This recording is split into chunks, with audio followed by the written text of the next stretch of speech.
There's a tension at the heart of how the Supreme Court does constitutional interpretation. So the court says that it's looking for the original meaning, but at the same time, it often relies on post-ratification practices of other actors, such as Congress, the president, or the states. And oftentimes, those practices occurred long after the founding. And it's not obvious why a practice from the late 19th century or the early 20th century should tell us much of anything about what the Constitution originally meant. To resolve that tension, the court and many scholars point back to the founding itself. They argue that the founders relied on post-ratification practice to interpret the Constitution, and so courts today should do the same. And that's true even if relying on post-ratification practice causes the Constitution's meaning to evolve some over time. The most influential version of this view is called liquidation, and it's usually attributed to James Madison. But there's a problem with theories like liquidation. We don't know if the founders as a whole actually accepted them. The court and the literature focus almost entirely on the views of James Madison. But Madison wasn't the only founder, and his views aren't always representative of the founding generation. So even if we understand Madison correctly, and I think the conventional wisdom about Madison's views on this subject are wrong, Madison's views still don't tell us what the founders thought about practice.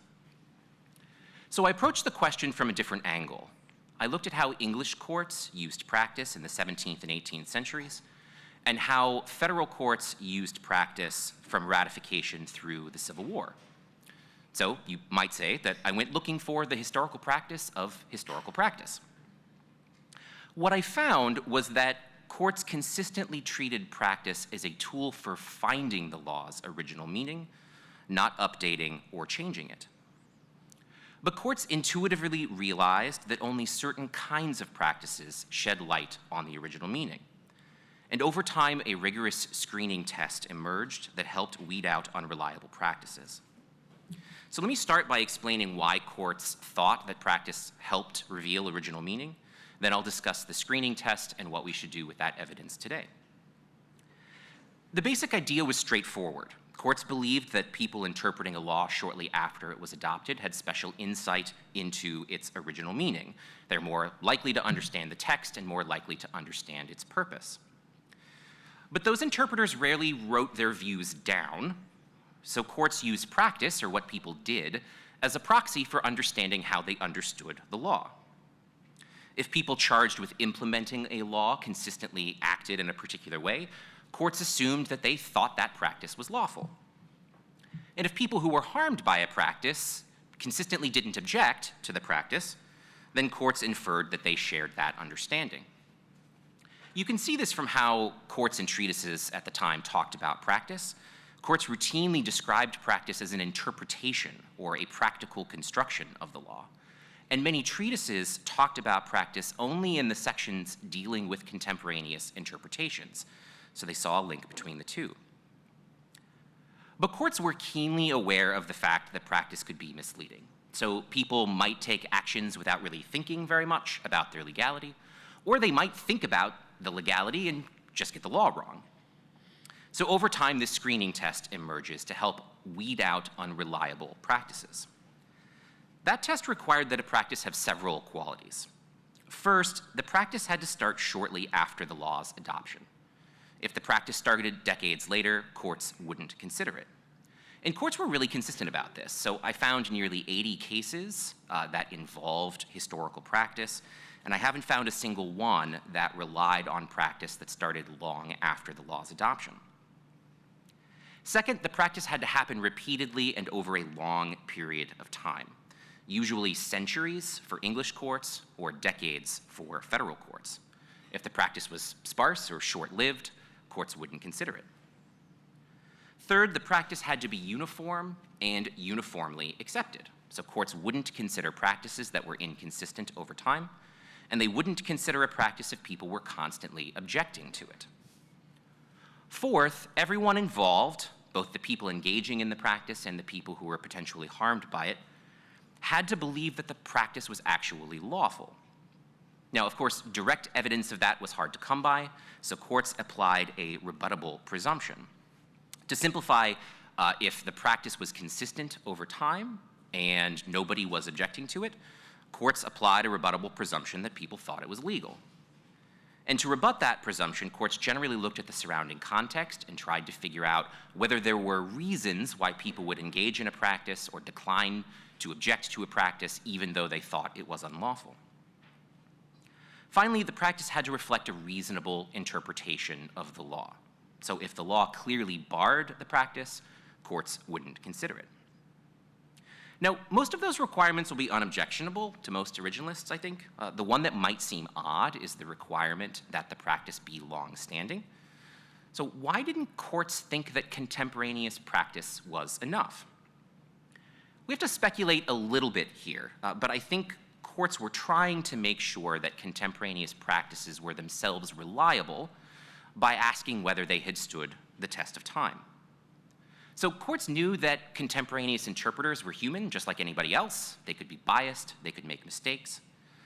And that was particularly true for the practices of the political branches. So if you just looked at contemporaneous practice, there was a reasonable chance that you were going to be misled by a biased or mistaken interpretation. But if a contemporaneous practice then continued for a long period of time, and it stayed the same even though political parties and circumstances had changed, then it was less likely that the initial practice was the product of politics or circumstances. In other words, courts required that practice have a contemporaneous beginning to make sure that it captured the views of contemporaneous interpreters, and then required that that practice continue for a long period of time to make sure that those contemporaneous interpreters weren't biased or mistaken. To be sure, even practices that survived the screening test weren't perfect. So people, again, can be wrong even over long periods of time. But I think practices that passed through this screening test would do a pretty good job of providing evidence of the original meaning. So you'd have a practice that started shortly after the law was adopted and that continued for a long time without change after that. A lot of people would have been involved, both people putting the practice into effect and also potentially harmed by it. And the circumstances would suggest that all of those people, despite their differing views, all agreed that the practice was lawful. And the practice would look reasonable to the judge. That's not conclusive evidence of original meaning, and courts didn't treat it that way, but it was certainly some evidence of the original meaning. So what should we do with this founding era approach today? So many originalist scholars believe that we have to use the same interpretive rules that the founders themselves used. And the Supreme Court appears to agree. It often tries to defend its use of practice by pointing to the founders. That's a debatable proposition, of course, but if it's true, then the court should use practice in the way that the founders themselves did. In a lot of ways, that's what the court does. The court often looks at practices that were contemporaneous, widespread, long-standing, consistent, and reasonable as evidence of the original meaning. But in important ways, the court has deviated from the founding era approach.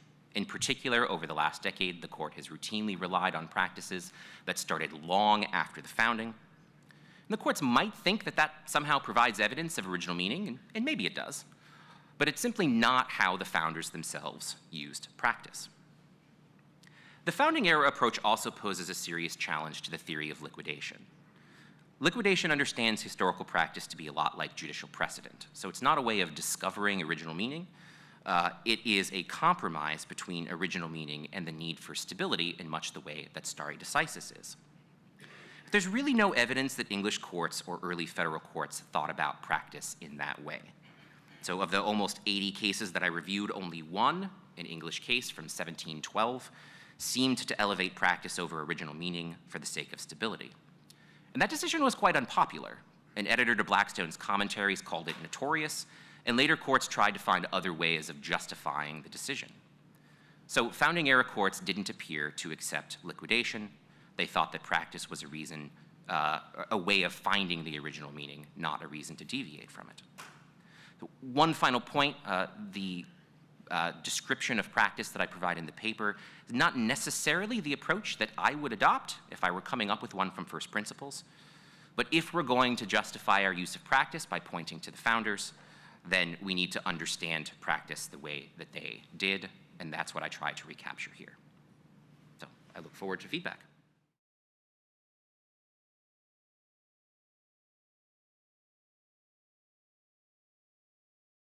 I'm slightly out of place on this panel because I am a humble administrative law professor rather than a constitutional theorist.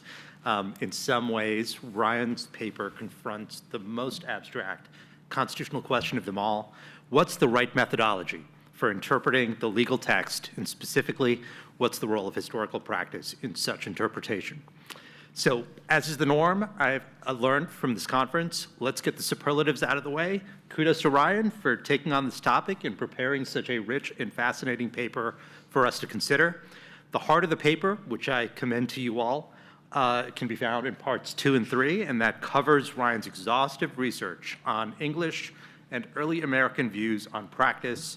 Here, Ryan documents that English and early federal courts did use post-enactment practice in both the statutory and constitutional contexts. So here's what I think Ryan is arguing, that the use of post-enactment historical practice, both in the constitutional and statutory contexts, can be relevant to understanding legal text, but practice cannot be used as a means of changing the law, but rather to discover the law's original meaning.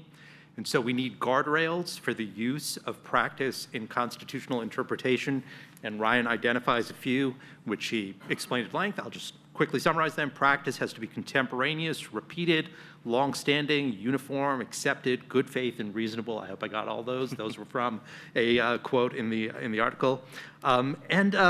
Practice, Ryan, I think, believes it's okay to discover original meaning, but courts need the screening process before relying on practice. It's okay so it's better or okay when the practice began shortly after the law's adoption, reflects a good faith understanding, interpretation of the law, but even there, the practice can be misleading. There are definitely more and greater challenges when we are looking at practices that occurred long after the adoption of the Constitution, decades or centuries later. All right, so with that as my understanding of the paper, I have 5 comments on it. So first, one of Ryan's claims is that some views, other views, on how to use practice create a tension with originalism. And Ryan has just defined that for us, but he takes that to be a theory that a law's meaning is fixed at the time the law is adopted, and it doesn't change over time. And on this critique, Ryan is engaging with the work of Will Bode, Caleb Nelson, both of whom have written articles on Madison's use of the term liquidation in Federalist 37 and elsewhere to explain how ambiguous portions of the Constitution could be settled through processes of long-term practices, experiences, potentially public acquiescence. All right, so Ryan understands that these theorists of Madisonian liquidation are arguing that such practices might change or update the law's meaning over time. I am not one of the theorists. I'll let them speak for themselves. One of them is in the room. So in the interest of being a devil's advocate, what if we were just to reframe the argument? What if these same theorists would argue that the relevant constitutional provision is open-textured, susceptible of different meanings, and the people who wrote the document believed that practice would settle meaning over time, not change it, settle it over time? Would that, in Ryan's view, would that take the sting out of his critique of these authors, or is that reframing not doing enough work here? Okay, so that's the first point. Second point, as I understand the paper, a key claim of Ryan's is that although early courts used and gave weight to post-enactment practices and customs, they did not do so to protect reliance interests. And in Ryan's view, English and early federal courts thought early practitioners were better able to understand law's text and purpose. They could determine how those people understood the law by looking at what they did.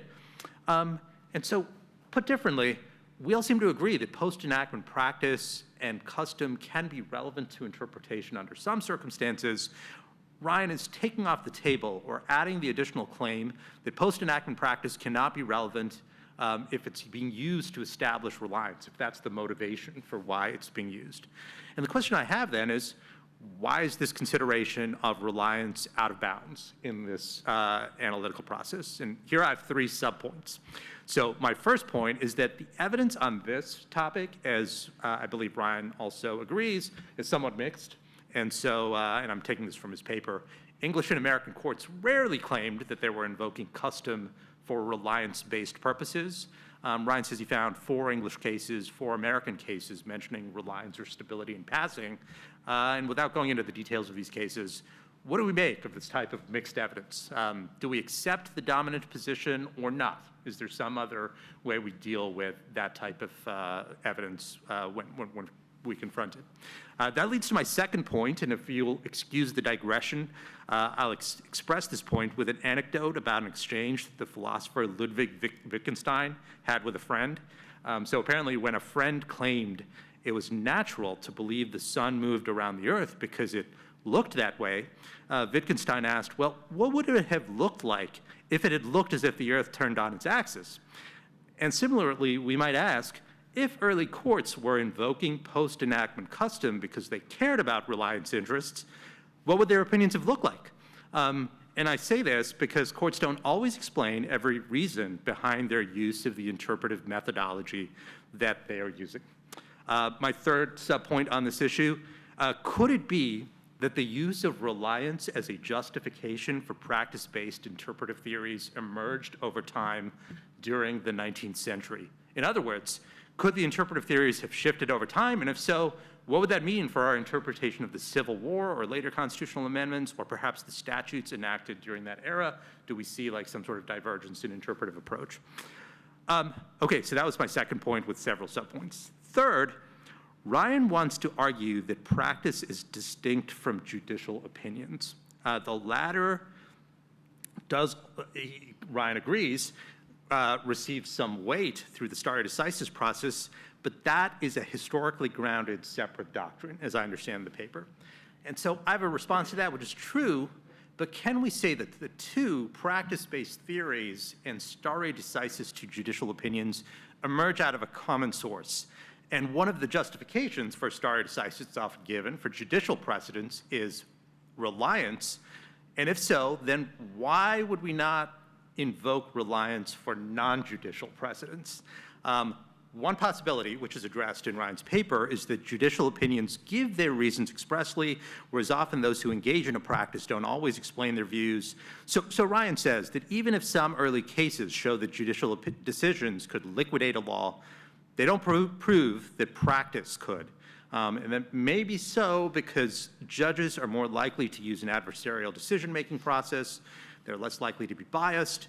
Generally, they have better legal training.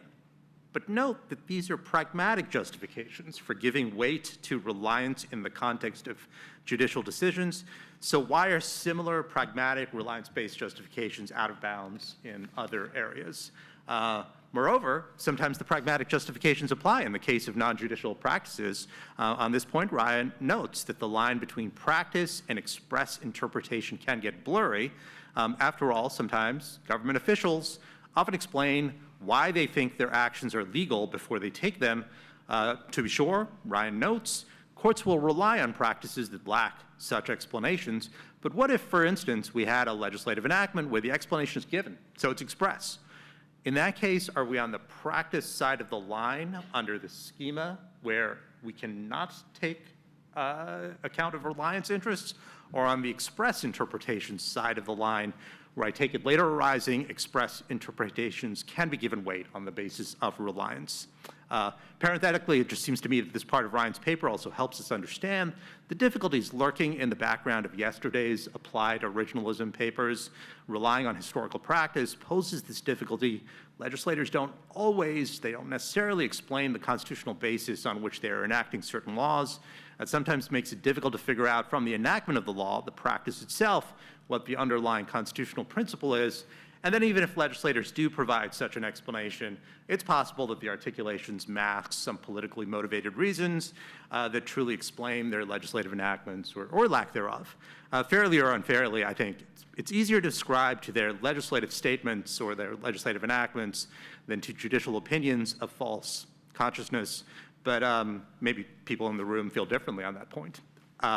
My fourth point, Ryan takes the court to task for using practice in an inconsistent manner in its recent decisions. Without getting into the weeds of whether the court was right or wrong in any one of those cases, Bruin, Heller, et cetera, I wonder whether what we observe is simply the difficulty of applying a doctrine that Ryan agrees requires application of some pragmatic factors. For instance, as Ryan argues, to be usable, practice has to be contemporaneous, repeated, longstanding, uniform, accepted, good faith, and reasonable. Maybe the court is trying to apply such principles in an admittedly imprecise manner, maybe until we see some further advancement in the AI revolution that will replace all of our work. Perhaps the justices included, this is the best we can expect. My fifth and final point is short and sweet. I love this paper and project. Thanks so much.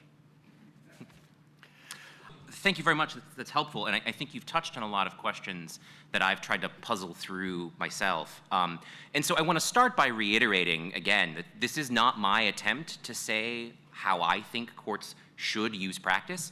And so there are a lot of questions where I might say, okay, actually, maybe there shouldn't be a big difference between how we treat judicial opinions and non-judicial practice. But my best reading of the evidence is that that is what they did. And so I try to come up with explanations maybe for why they did that. But I'm very sympathetic to arguments that this is not necessarily the best way of using practice. So just to respond to a couple of these points, my understanding of liquidation theories are that they allow for some evolution over time. That at least seems to be the way that they are often understood by others. So I'm perfectly happy to hear from people if they disagree with that characterization. But I don't think if we're going to use Madison's decision to sign the bill approving the Second Bank of the United States, I'm not sure that we can understand liquidation as just being about filling in gaps when the meaning is unclear.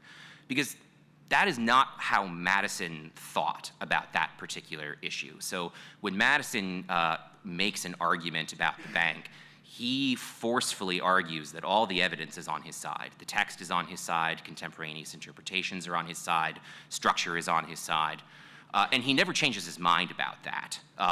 And so if liquidation can come into play in a case like that, then I think it can come into play in most cases that people are going to confront. The issue about reliance, so the evidence is somewhat mixed, but I don't want to overstate that either. So I did find 4 cases in the English tradition and 4 cases in the American tradition. But in those cases, they devote a single sentence to reliance. It's mostly a rhetorical point after they have established what the original meaning of the provision is. They say, oh, and by the way, overturning this would cause problems for people who had relied on this interpretation. So it's not clear to me that it's really playing much of a factor in their analysis at all. Then the last point that I'll make here on judicial opinions and why judicial opinions seem to be different. I do think there are several reasons why courts might have thought their own opinions were different, especially if you're thinking about how reasonable the reliance is. It's plausible to me that courts would have thought, well, you can rely on our decisions even if you can't rely on other people's decisions. Whatever their reasons, that does seem to be the line that's drawn. So there is a different way of thinking about judicial opinions and whether they might be able to modify the law than courts seem to be thinking about practice. So with that, I look forward to everybody's questions.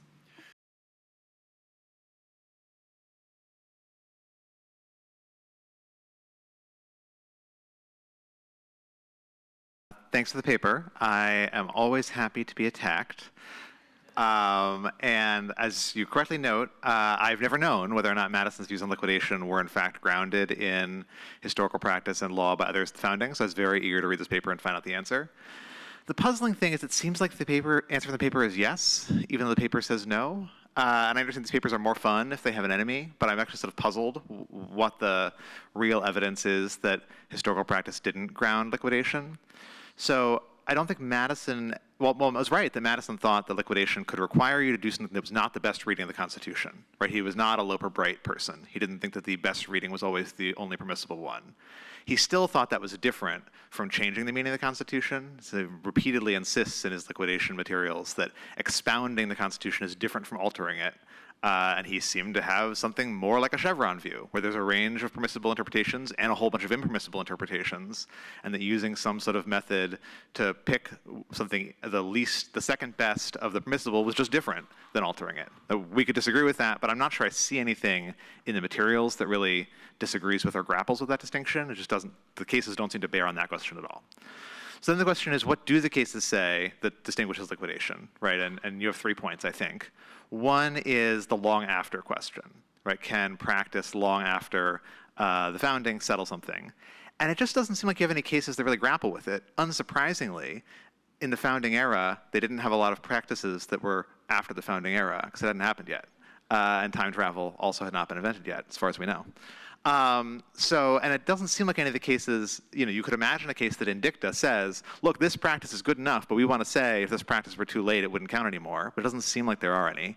And it doesn't seem like they have any cases where a practice otherwise meets all the other things they care about, but doesn't count because it started in 1800 rather than 1790 or something. So it just doesn't seem like we have anything to bear on the long after question. Then there's the bad faith question, which I was surprised to learn was an element of liquidation, although footnote 290 of the liquidation paper does indeed say what matters is the official story of the law, not the secret reasons people have for adopting the law. I might have been interpolating Bowden-Sachs into Madison accidentally there. But what's the counter evidence to bad faith? The only case you have is United States versus Dickinson, which is a case where there isn't any explicit acquiescence at all, where you have the whole point is just the Treasury officials have been acquiescing in this practice without ever even saying they think it's lawful. So even Madison said, oh, well, if the people who have an interest in it don't ever say whether they think it's lawful or not or show any sign they thought about the legal question, that doesn't count. Everybody knows that doesn't count under your test or our test. So it doesn't seem like it's an example on the bad faith question. And again, it's hard to imagine how it would arise. Now again, maybe it would arise if we said, so-and-so acquiesced in the lawfulness of the bank, but they secretly had their fingers crossed, and that means we don't count their acquiescence or something. But that just doesn't seem to have come up. So it doesn't seem like we have anything on that.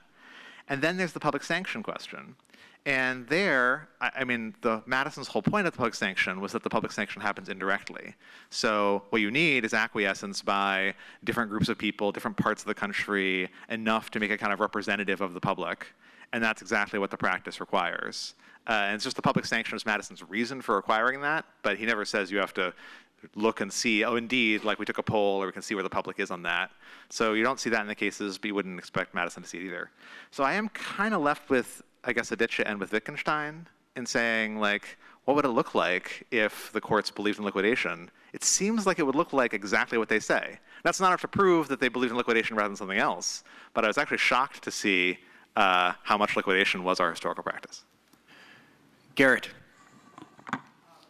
Great paper. I wanted to ask what kind of rule you think liquidation or practice is here. So one view of it is that it's interpreting the constitutional text, and I think that's your view, and I think that maybe that's Will's view just there.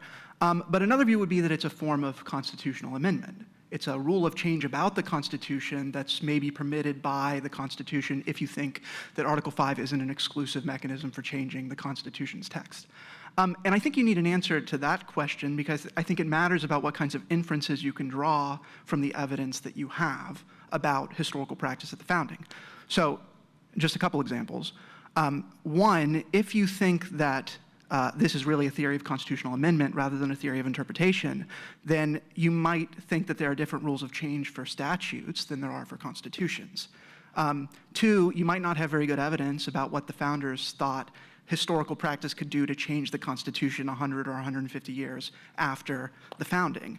And then three, the more probative evidence about whether or not this is a rule of constitutional change wouldn't be interpretations of the Constitution, but really the founders' theories of popular sovereignty or their theories of Article 5. And so I think you might need that in the paper to exclude the possibility that this is a legitimate way to change the Constitution. So what do you think about that?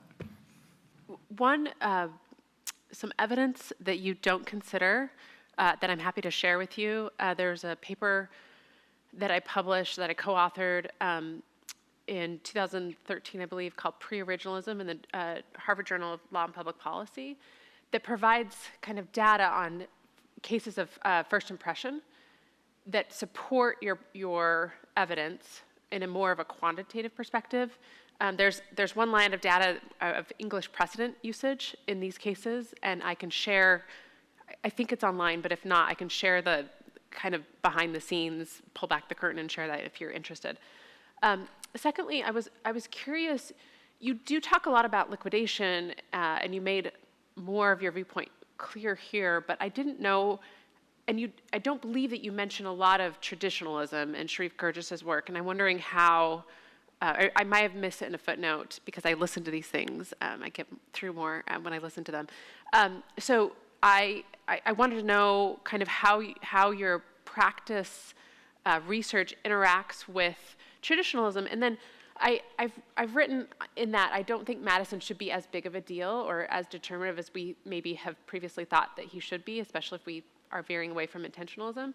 But you know, he's got these two comments on liquidation, but then he does it in the decision or indecision or whatever you want to call it of 1789, and I didn't see any interaction with that. I wondered why, if you avoided it on purpose, or if there was a kind of decision that you made that was practical and not addressing it. Yeah, so let me work backwards. I have another paper on Madison and how Madison thinks about these questions.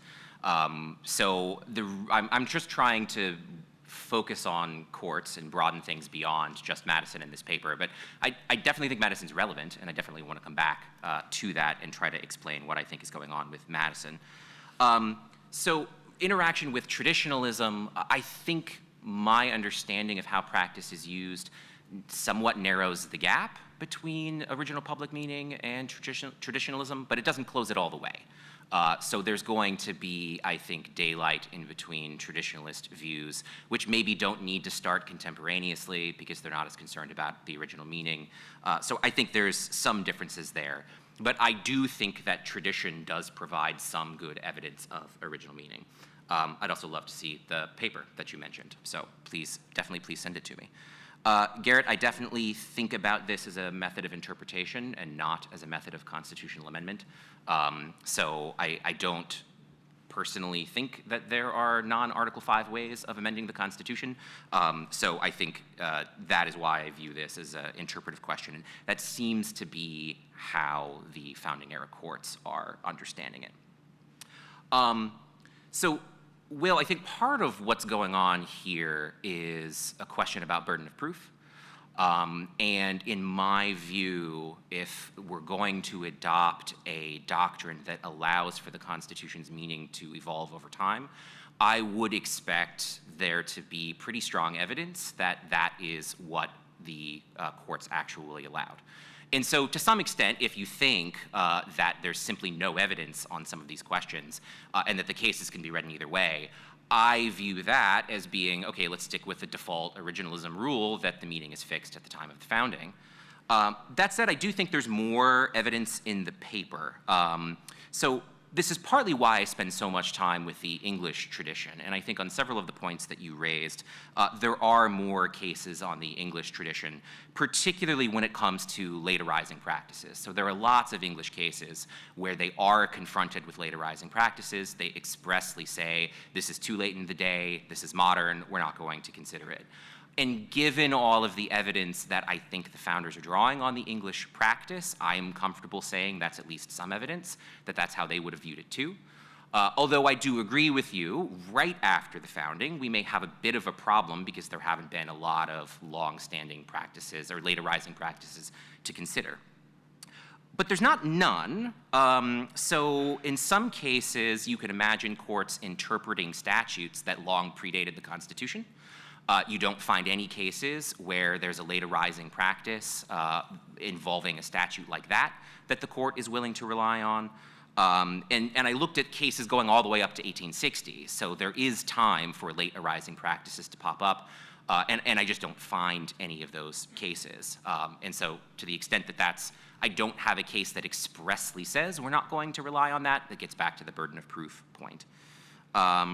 So what would it look like for a court to actually adopt a liquidation theory? the courts had language to talk about this kind of thing, and there are other cases in the statutory stare decisis context where the court says, we don't think this is the best reading of the statute, but we're going to go with our precedent anyway.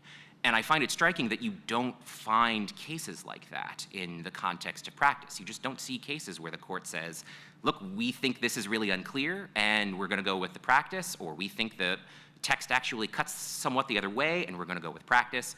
Those cases just don't exist. They talk about practice as if it's evidence of original meaning, and to me, that's significant. Thank you very much for this paper, and I really loved your division into seven different elements based on all the cases. I thought it was extremely thorough and thought-provoking. I wanted to suggest doing less rather than doing more, and that is distinguishing between constitutional and statutory interpretation. And the reason for it, in part, is because most of the conversation that we have is not how judges ought to interpret statutes, but what the meaning of the Constitution in connection with the founding. Because it may be that the way judges should interpret a statute passed in 1900 has a different set of rules than the way we interpret the Constitution. One thing that you do touch on briefly, but I think is potentially a very important aspect, is the way in which liquidation doesn't support congressional power or the absence of prohibition. That is to say, some of the big cases like Stewart versus Laird and Prigg and McCulloch, they all involve, it's been liquidated because Congress has done it and people haven't objected. And there's one case in particular, United States versus Hudson, which involves the exercise of a federal power over common law crimes against the federal government.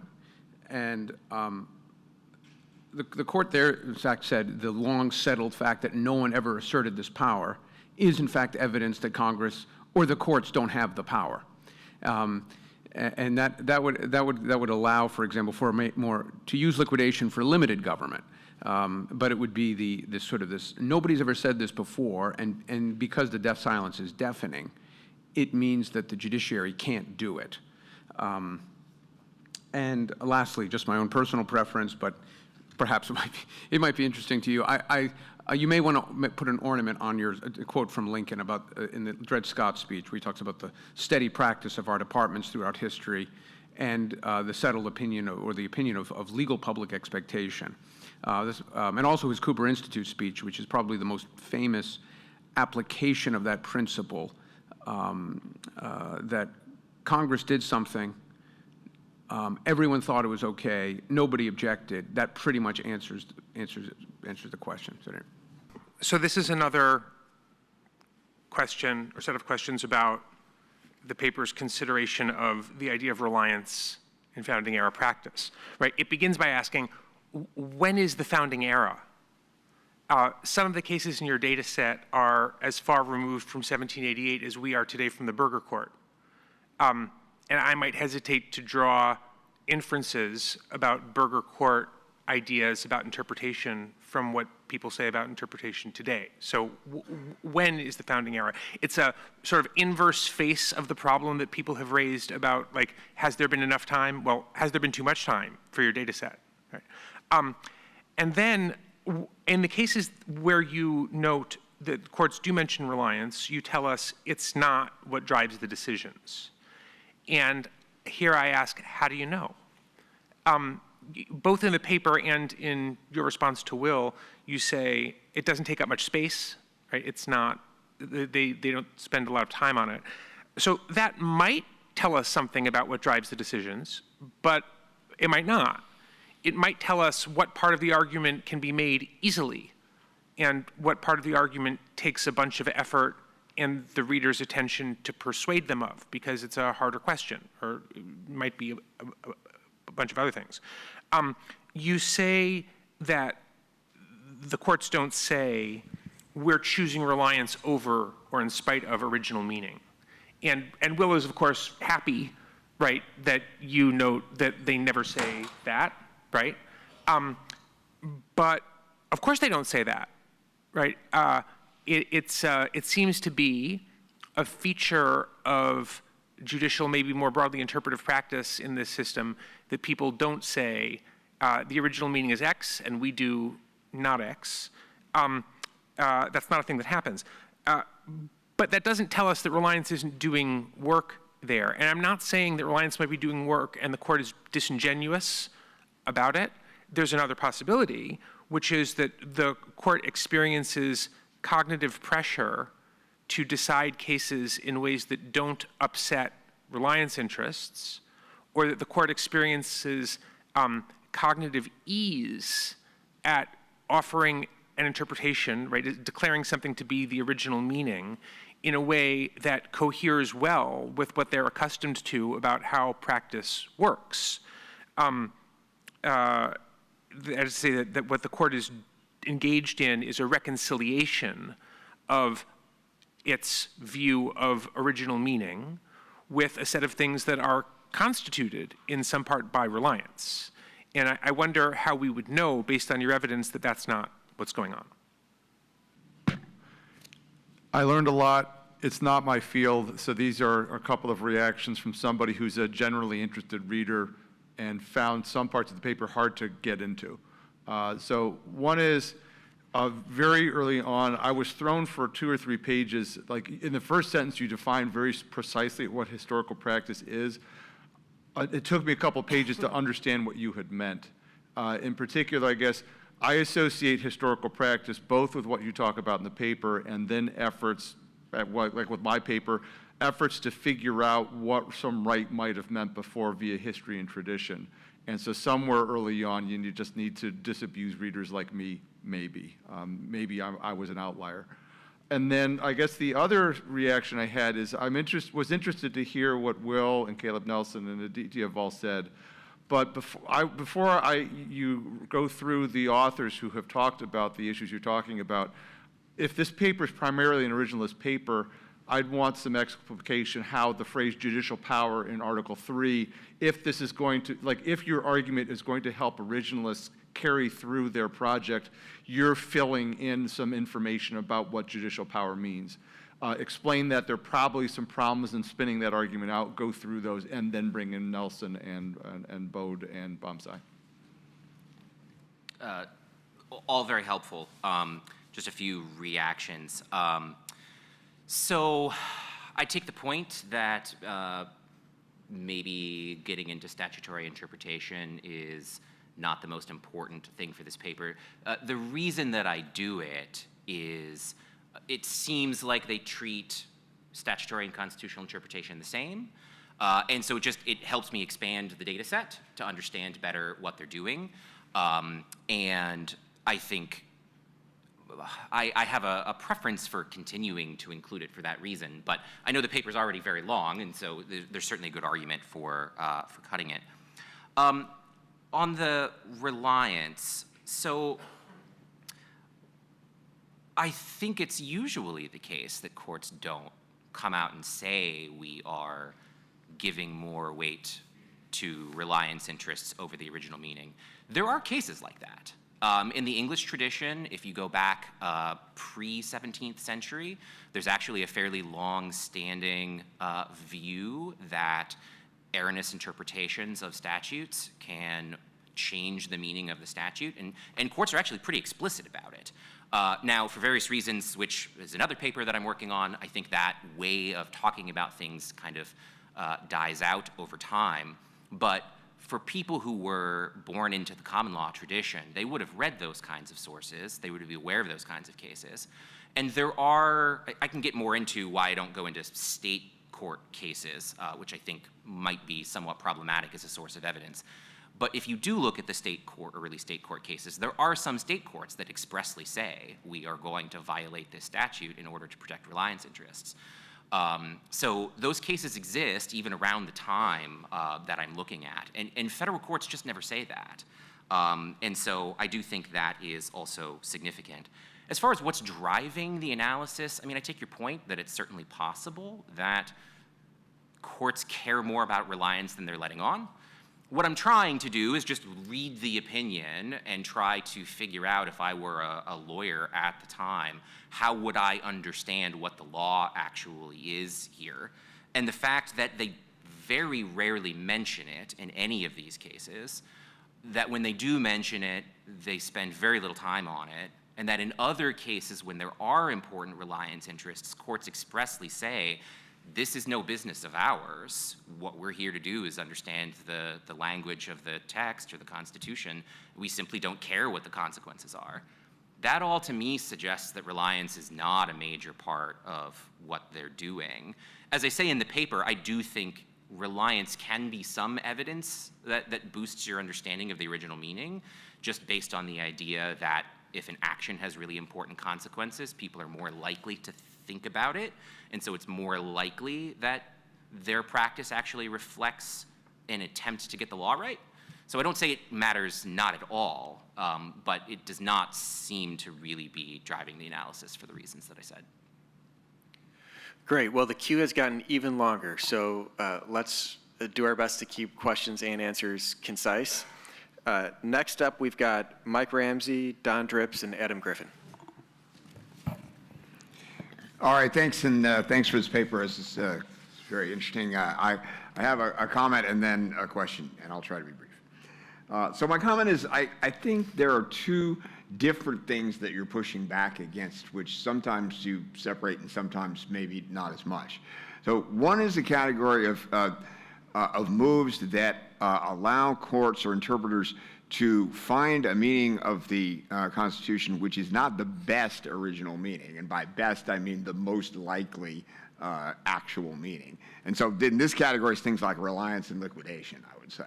And then I think there's another category you're pushing it back is where interpreters are in fact trying to find the best meaning of the original meaning, the best content of the original meaning, but they're using evidence that your sources exclude.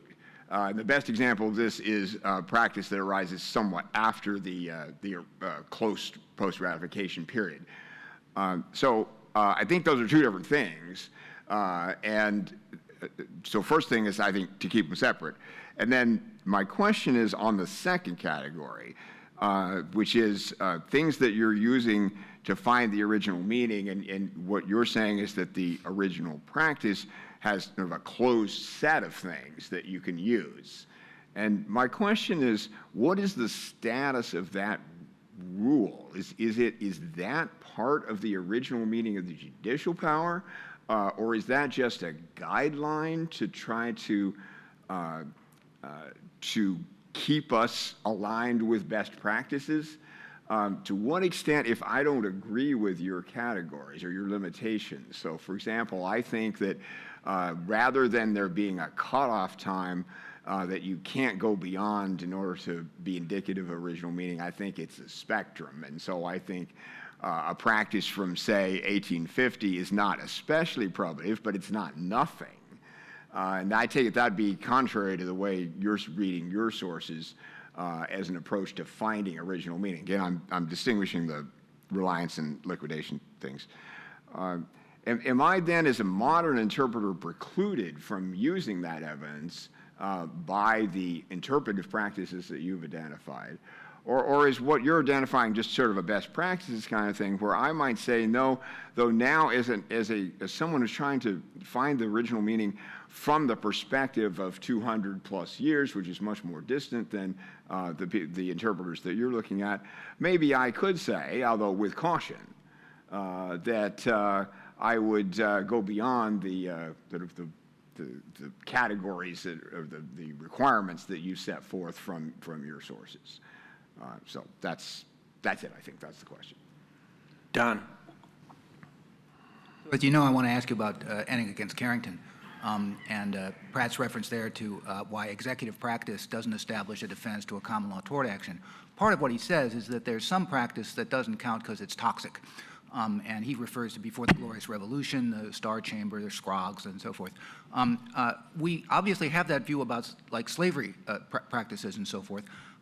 How do we decide? I mean, and the Glorious Revolution was a regime change, and the American Revolution was a regime change. But short of that, what about, for instance, longstanding gender discriminations And is practice before the 19th Amendment not authoritative, but practice after the 19th Amendment and before Reed against Reed is authoritative?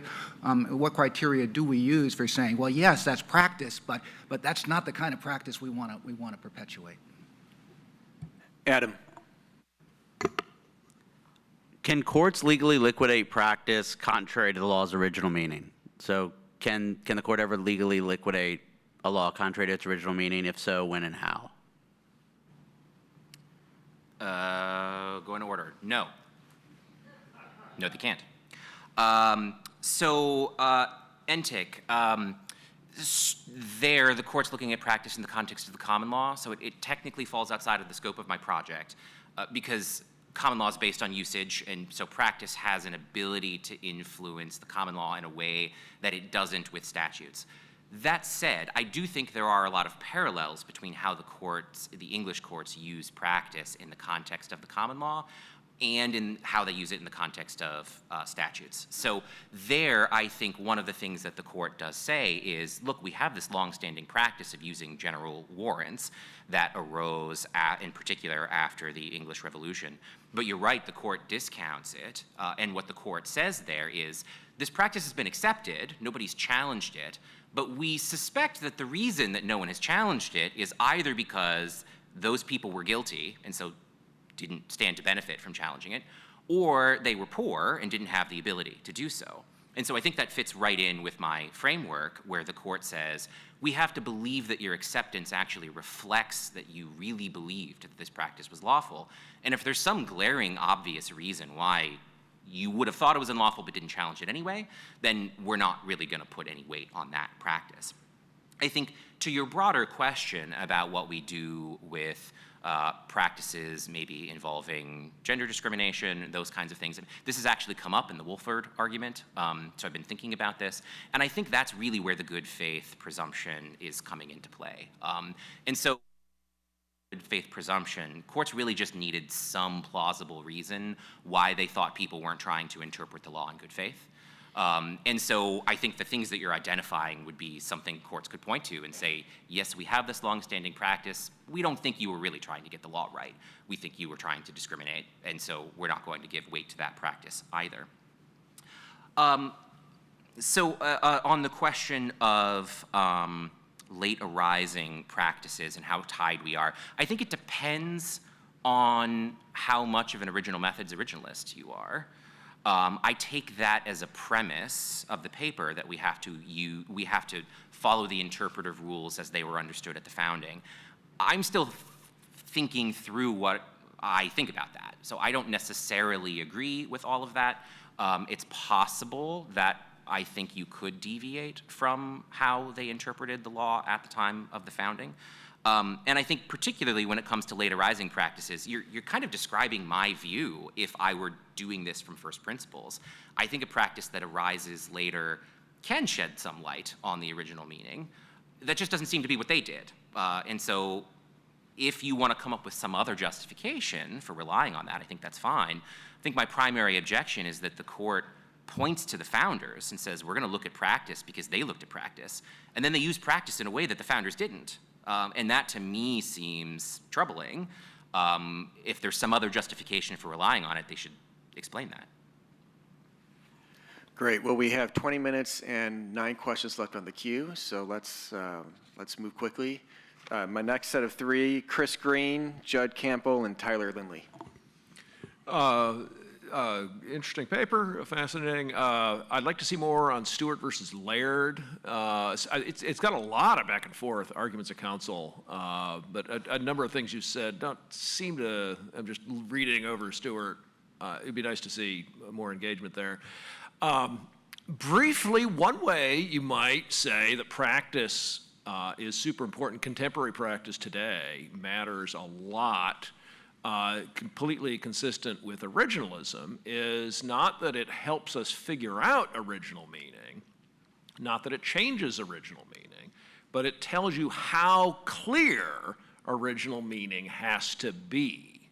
So Stevens and McDonald versus Chicago, the original meaning is not nearly as clear as it would need to be to dislodge 137 years of precedent and just kind of forget about the fact that he's talking about precedent, but not as clear it was a need to be to do something that would imperil, our system of paper money or something, the world economic system. Like, yeah, if original meaning is binding, you can say that, but you can say, like, I would have to really be really clear. Okay, Justice Barrett said something like that. Other Stewart says things a little bit like that. Madison says something a little like this. I mean, it's, waiving the question. I mean, the bank veto is very, very compact. He's just waiving the question. He rattles off some reasons, but it's not obvious to me that 1816 Madison, still thinks it's super, super, super clear. I think you can read him as saying it's a close enough case, I think. All right, Judd. So I had a similar reaction to Garrett. That is that my impulse is to differentiate statutes and constitutions at a kind of theoretical level. I have a slightly different spin on it, which is that I think of the best defense of liquidation less in terms of creating new constitutional content and more about a sort of departmentalist logic about interpretive authority. And so we defer to the people's own representatives' decisions over time about what the Constitution means for deference-based reasons as opposed to the creation of new constitutional content. Okay, so along those lines, which means I think Will's theory works pretty well if you're a departmentalist, but it's actually not a particularly compelling theory if you're a judicial supremacist. Okay, so then that brings in Richard's point, which is the time problem. And what I want to suggest here is we've got a kind of tricky problem with your evidence base, because over time, we're not just getting further and further from the founding, and therefore losing some of the epistemic authority we might want to have in terms of how did the founders think about this. But we also are seeing the development of two different things that are very related to each other. One of which is an increasing view that the Constitution is law just like ordinary law. And then the second thing, which is related to that, is the rise of judicial supremacy. And so over time, you're going to see a movement, especially in the data set that you're looking at, which is court cases, of an abandonment of a Madisonian theory of a departmentalism and an embrace. I mean, like you're citing the federal court cases from the 1820s, where the federal courts are like, we are in charge of issues of federal power. What are you doing, state judiciaries and state legislators questioning our authority at the Supreme Court? So this is a really important part of what they're doing, is assertions of federal judicial supremacy, combined with Story's really important move of saying the Constitution is law and therefore it operates like law. And so that's where the statutory stuff makes total sense in your story, is they're just picking up on like the normal way we do this sort of thing because it's just law. And I think that's right, and it's a really compelling story. I just want to identify that it's a story that is dependent on a move away from a Madisonian logic of departmentalism. So one way to read some of the evidence, though, is on Garrett's point about whether it's method of interpretation or method of constitutional change, is actually to go the other way. And I wanted to maybe push a little bit on this and see what you thought, which is there are a lot of things that judges do in interpreting that aren't necessarily methods of interpretation. So we might say judges wanted to find original meaning, and they looked to people talking about original meaning, but they didn't use dictionaries in the same way we use today, so therefore it's impermissible for us to use dictionaries. Or one of many other tools, right? Almost like they're not methods, but they're tools of how we're trying to answer a question. And as we have different evidence, as we have different theories about how to best answer that question, those are not necessarily different methods of interpretation. And to me, it was unclear whether, even in the history that you have, especially I was thinking more of the English history, which is this a method of interpretation, or is this kind of this is how we use tools around here? And if we disagree about the effectiveness and accuracy of the tools that they use today, we can use different tools today. We're still doing the same methods, which is find the original meaning subject to certain hardline rules, but we might use practice, we might use dictionaries, we might use corpus linguistics, we might use logic, whatever it might be. And why is this a method as opposed to just a tool? I'll work backwards. That's an interesting question that I would want to think about some more. It does seem to me, so part of what I'm reacting to is the Supreme Court's way of justifying its use of practice. And it basically just says, this is what the founders did. And so I object to that. I think that's wrong. Maybe, as you're saying, there's a more sophisticated way of actually saying, okay, we don't have to follow every last element of what they did. I don't know if this is the same thing as just saying this is a tool, like they didn't use dictionaries. You know, this is how they used the tool and what the purpose was that they were using the tool for. So I would want to like puzzle through that a little bit. It's not obvious to me that that's right, but I think it's a good pushback for me to think more about. Judd, I'm glad you brought me back to the time problem. So I failed to address that earlier. What I'm trying to do is apply the way that English and early American courts used historical practice to historical practice itself. So I think it's pretty clear in the English tradition that they would start by looking at the contemporaneous evidence and then continue looking forward for an extremely long period of time.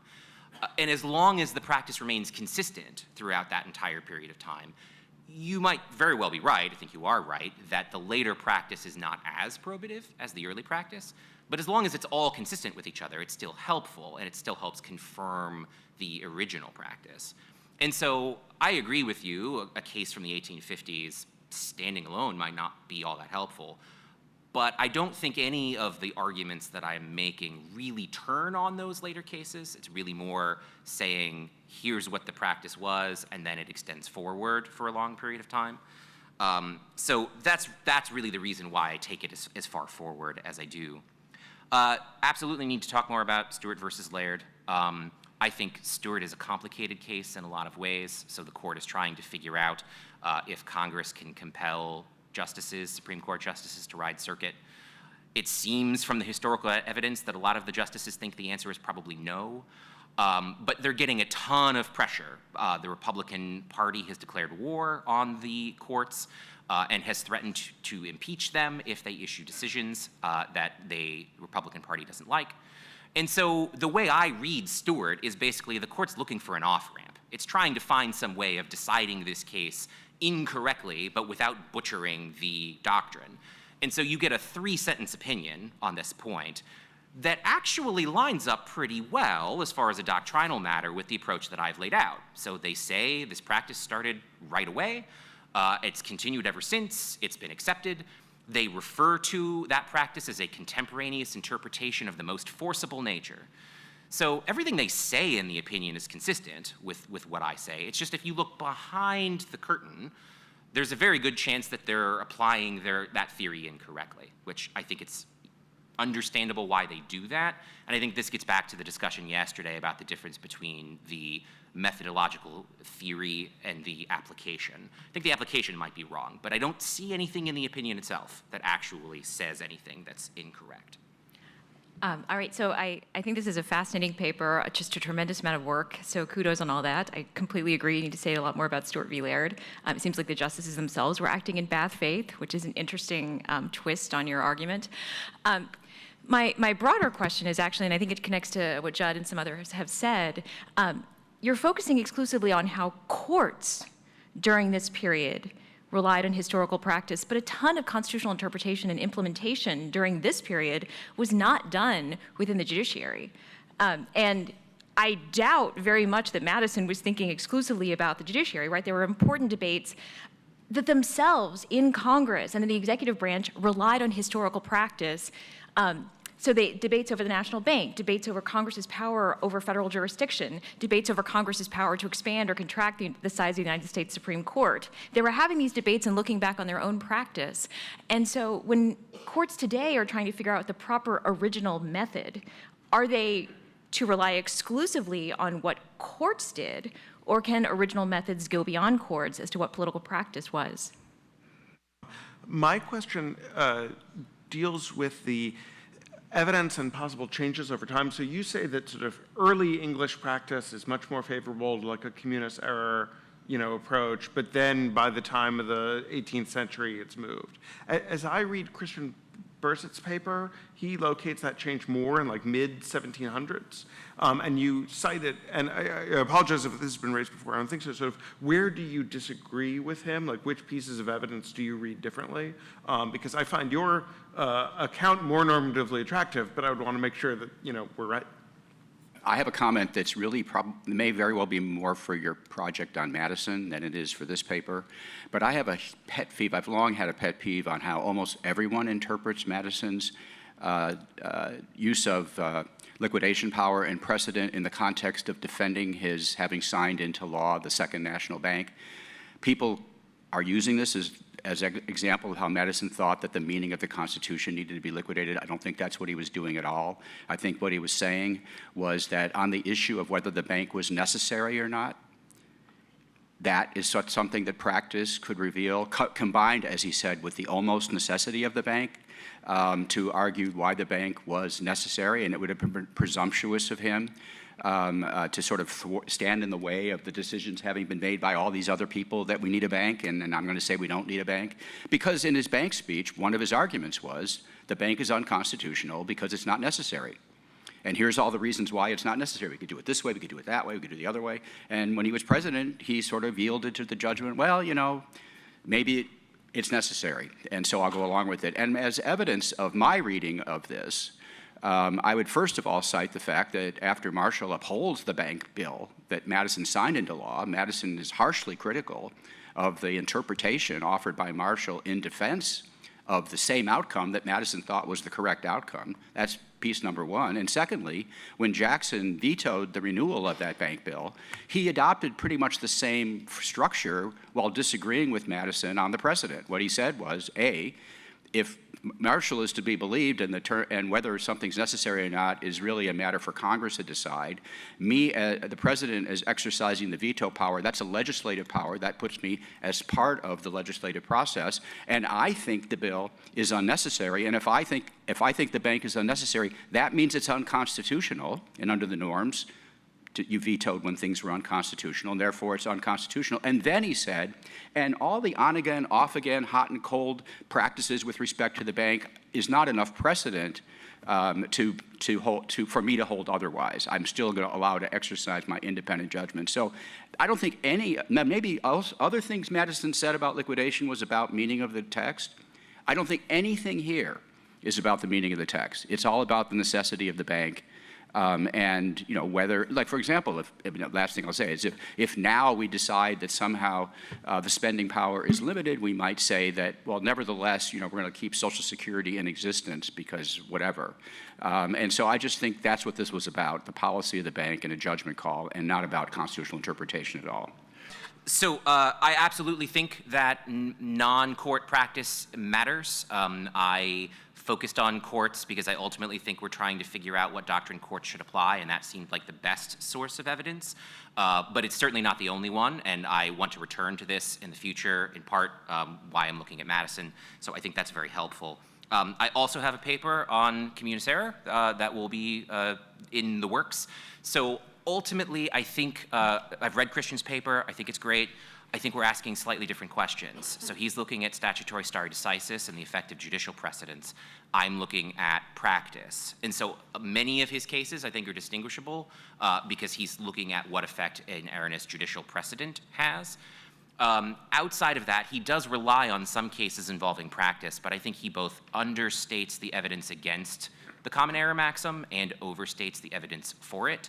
So there, Cook in 1615 has an opinion that expressly rejects the common error maxim.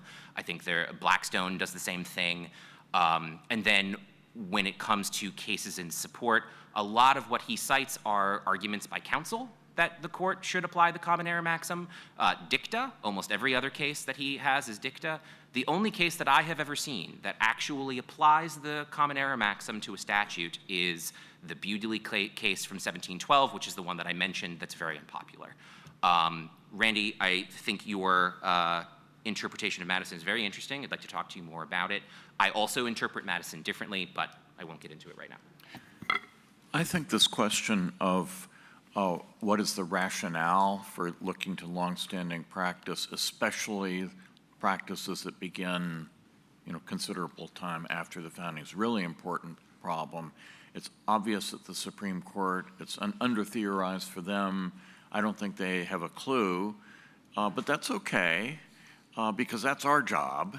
And so I love the fact that the paper is here, and I just want to throw out a tradition of thought that I don't think you have grappled with enough, although maybe it's in some of those extremely erudite footnotes that I didn't necessarily memorize. And so this is a tradition of thought that I would just describe as Burkean and British and parliamentarian, and it's the idea that law does grow through practice. I mean, I don't know how to describe it other than use that word. And, that's the entirety of the British Constitution. Now, you might say there isn't a British Constitution, and therefore all this is just, nothing but parliamentary practice. But I think our founders thought there was a British Constitution, and that in a sense, but it wasn't written down in large part, but it was being worked out through things like, successive, acts of Parliament. And I just throw that out as a somewhere where that may have been behind why they felt it was so natural to rely on these things. And when I say they, by the way, I'm primarily talking about Congress, maybe courts too, but Congress uses parliamentary practice to guide themselves from a very early moment. So I urge you to add another data point, which is the second most important legal text at the framing, which is the Treaty of Peace, treaty interpretation, and you've got a lot of subsequent practice. And your argument actually reminded me of how subsequent practice is dealt with in the Vienna Convention law on the interpretation of treaties. And there, it says treaties shall be interpreted according to text and context, and then it uses the language, there shall be taken into account, together with the context, any subsequent practice in the application of the treaty, which establishes the agreement of the parties regarding its interpretation. So, I mean, that's a statement of sort of the modern rule the United States hadn't signed on, but there's a lot of treaty interpretation cases, and I'm wondering, because it's the most important treaty is US-UK, and it requires a renegotiation, I'm wondering if that's a good data point to sort of test your rule, which seems to reflect the VCLT rule in Article 31.2. You got 1 minute, Ryan. Any final thoughts? I'll definitely look at that. I have not yet. Michael, so I think there is the Burkean tradition that you're talking about. I think it's different when it comes to common law and statutes. So there are a couple of different sources of law, and they seem to view them differently about whether they can evolve over time. So the common law definitely can evolve. There are also a category called local customs, which applied to specific locations that could trump the common law in particular situations. And there they were pretty clear that those local customs could not evolve. And if they did, they went away. And my reading is that English courts look at statutes more like local customs than they do like common law when it comes to the evolution of statutes over time. Happy to talk about why that is. Blackstone has a long discussion where the factors that he lists for looking at customs line up really well with the factors that I lay out here for statutes. Let's thank Ryan and Aditya. Thank you very much.